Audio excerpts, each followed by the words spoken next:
The meaning of the resurrection of Jesus. In the name of the Father, and of the Son, and of the Holy Spirit. Amen.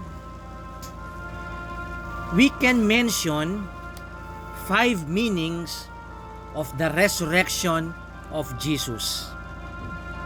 First, the resurrection of Jesus means that Jesus is truly God.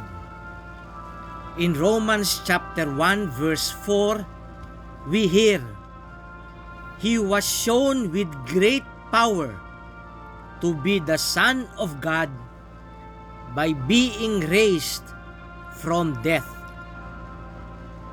And in John chapter 8 verse 28 we hear, "When you lift up the Son of Man, you will know that I am who I am."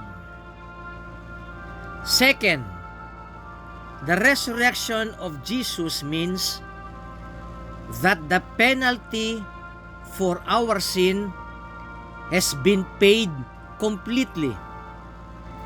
In Romans chapter 4 verse 25 we hear, "He was raised to life in order to put us right with God." Third, the resurrection of Jesus means that it confirms all of His works and teachings.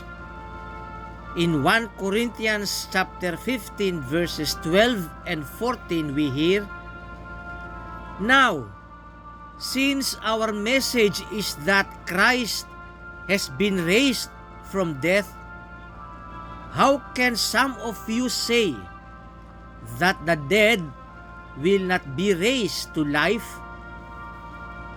And if Christ has not been raised from death, then we have nothing to preach, and you have nothing to believe."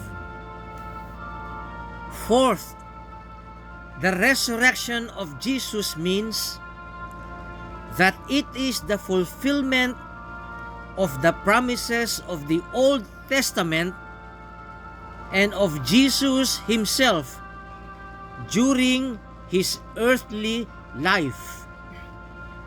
In Matthew 28 verse 6 we hear, "He is not here.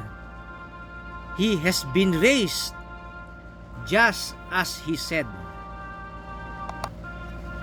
And in 1 Corinthians chapter 15 verses 3 to 4 we hear, "I passed on to you what I received, which is of the greatest importance, that Christ died for our sins, as written in the Scriptures, that He was buried, and that He was raised to life 3 days later, as written in the Scriptures."